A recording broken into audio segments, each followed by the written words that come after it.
Let me turn the program over to our speaker tonight, Barry Cohen, Dr. Barry Cohen. Barry was born in New York City.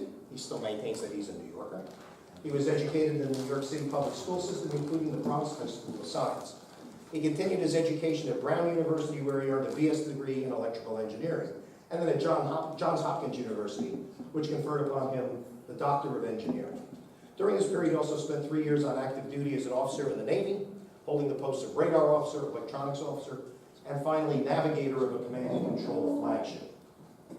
During his Navy days, he operated ham stations at many naval bases, including Treasure Island, California, good spot there, Pearl Harbor, Hawaii, and the Air Force Base at Thule, Greenland. I would take Treasure Island.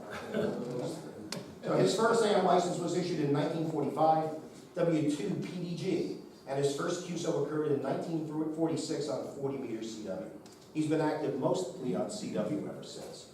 Upon graduation from Johns Hopkins, Dr. Cohen worked at Bell Labs in Murray Hill for about 10 years, where he worked with VAN, W2DLT. His research was on semiconductor devices and materials for use in high-speed circuits. His most intriguing project was the development of the infrared solid-state laser, a device which is still used today in every CD and DVD player. A Fulbright Fellow, Dr. Cohen founded Research Devices, a New Jersey corporation which manufactured and sold infrared and other equipment for manufacturing and failure analysis of semiconductor devices and integrated circuits. He's now retired, but he still works to establish ham radio-related programs with school children, the emergency response team established with NCLARC, communications and space programs at elementary and high schools in New Jersey, and organizing communications for public events such as street fairs, road races, OEM exercises, and ham radio summer camps, among other things. Without further ado, let me turn the program over to Dr. Barry Cohen.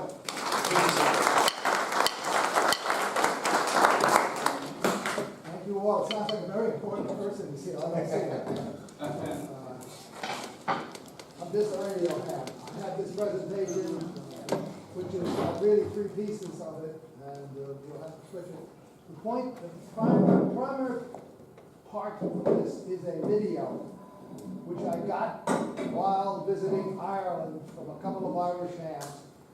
The whole CD full. There were all kinds of programs, but this is the one that you guys off the list picked out. And I think it's one of the most interesting, historical, and interesting. And even though we're talking about the 500 kilohertz, hold on, get it up. Even though we're talking about the express watch stations, which are ground stations. Come on, buddy. Yeah. There's some info in this video, which was originally a BBC video, I think. Well, there may have been an RTF, an Irish, but you can understand the English just fine. Hopefully you can hear it. I don't know, these things are not going to last all night. So I'll try to keep my mouth shut as much as I can. The presentation is composed of a very few minutes right here of PowerPoint. I'm from Bell Labs. Bell Labs, Murray Hill. There's one thing I learned at Bell Labs, Murray Hill, after 10 years of delivering lectures all over the world. And I did deliver lectures all over the world. When you meet a group and you don't know who they are, the first thing you got to do is tell them what you're going to tell them. That's called the introduction. The second thing you got to do is tell them what you told them you were going to tell them. Maybe they get it. The third thing you got to do is tell them what you told them. After you've done it 3 times, if they don't get it, that's too bad. So essentially we'll do that 3 times. This is the first one. I want to clear up some of the things that are on the video itself. And you'll notice the date, 1997. That was the last day that the Brits maintained their ground stations for communications on 500 plus or minus a couple of kilohertz, or a couple of hundred hertz, really, as it's explained. You'll get a good look at it. You will hear the actual exchanges. I have edited it down to get it down to a couple of minutes.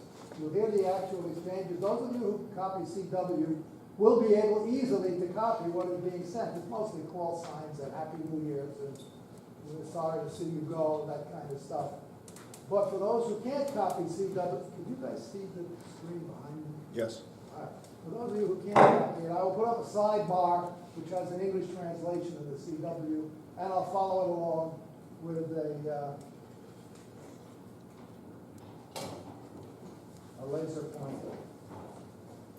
Which works good on a movie screen, which is why I prefer to do this on a movie screen as opposed to on a television screen.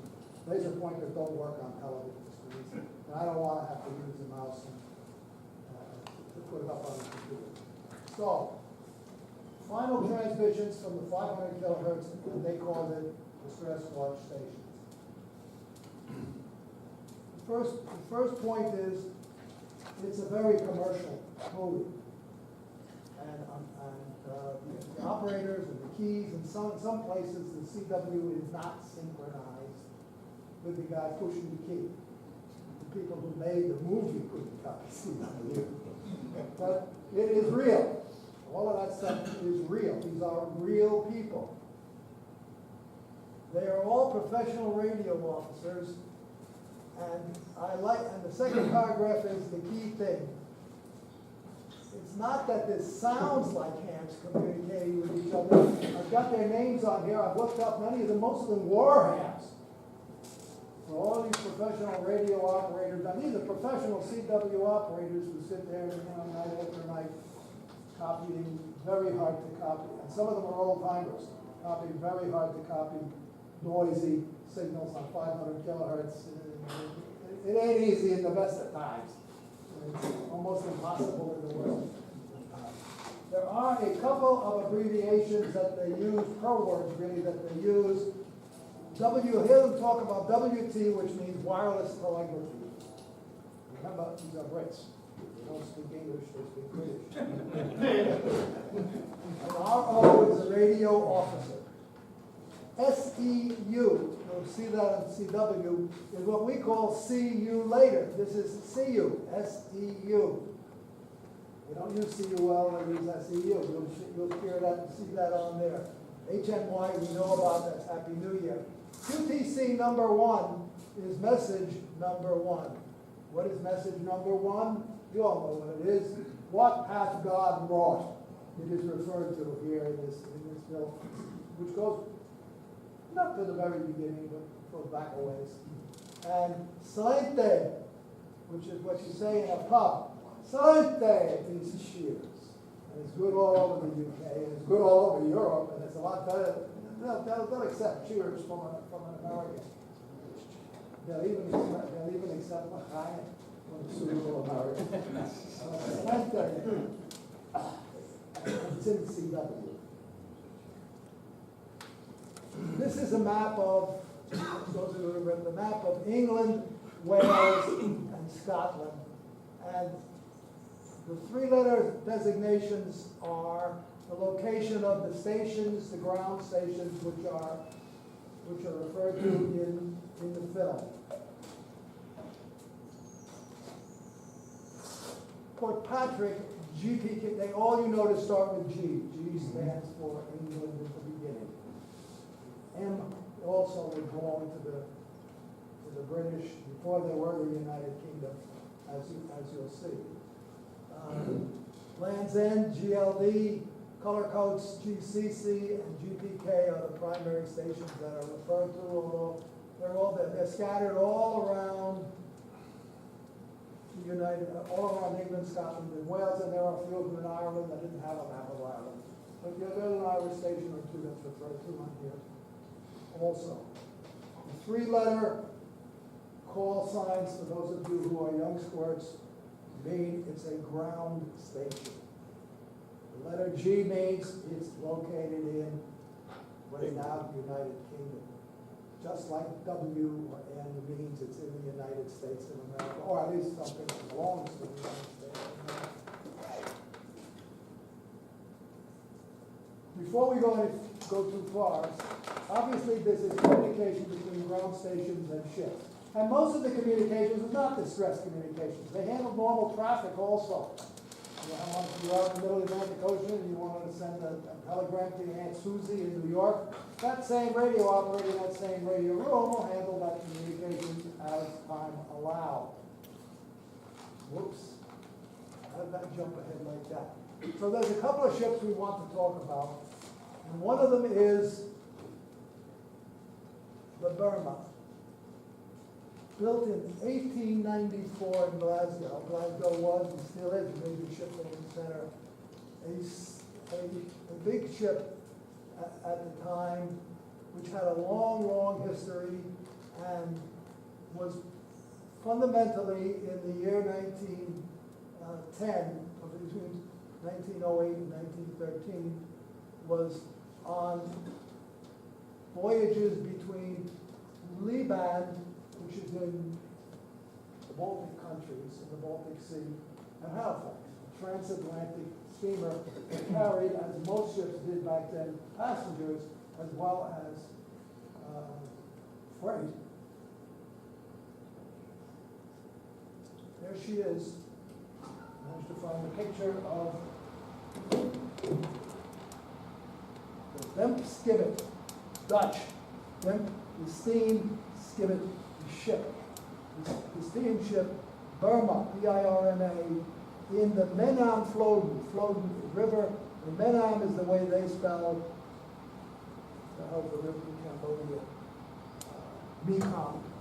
So here's our ship, the Burma. Thing of beauty, painted in white because most ships, or many ships, which were primarily running in tropical and subtropical weather, were painted in white, including United States Navy destroyers which were stationed in the Middle East and in the Mediterranean. They were authorized to be painted in white to try. We had air conditioning on these ships to try and keep them a little bit cooler. I've been on those ships in the Mediterranean. The white paint didn't do very much. This is the Burma. She was a steam vessel. She had 4 huge masts. You can just envision an antenna stretched along the top, probably a 3 or can't see it in the photograph, probably a 3 or 4 wire antenna fed with a single line, the Levy antenna. A long wire antenna fed at one end with a single wire. Working against ground. The ground is the ship's hull and the salt water. Burma enters into communications with GPK. Another ship that is in this program is called the Minnehaha. Now, how the hell, it's a British ship. How the hell did the Brits name a ship Minnehaha? They made a great many of their tramp steamers and their commercial ships after American things. Minnehaha has got to be, you could say, Minnehaha must be an American ship, after the Indians. But it was, maybe it was, but it was a British ship. And here again, unfortunately, it's painted in black. And it has the 4 masts and single stack. And the Minnehaha has an interesting history, which is in here too. Now, the Minnehaha, you want to read some of this, but the important thing is that the Minnehaha, carrying 171 crew and 66 passengers, those were nice ships to sail on, with 66 passengers and a big freighter.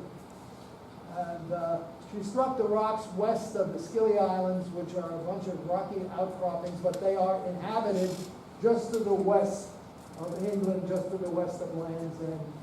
They are habitually places where ships used to run aground. Comment, you can read this, you can have a copy of this here. So what happened was the people came out from the town on the Scilly Islands called Brian, and they took off nobody was hurt. The ship was carrying a cargo, it's not on here, but it was carrying a cargo of sewing machines and sheep. A mixed cargo. And the Sicilians commented, this was the right kind of wreck. Not a single life was lost, and there was a tremendous amount of salvage work to be done in the weeks that followed. They salvaged it, it ran aground, they would salvage it, they got all these sewing machines for free, they got all these sheep, that's what they did out there. They ran narrow and cheap. So, and it belonged to the Atlantic Transport Line, the Minnehaha. You'll see her in the movie. And there's another great ship which figures in the movie. You know what she is? Titanic. That's Titanic. You cannot see in this photograph of Titanic, Lord knows where the photograph was taken, whether it was retouched or anything like that.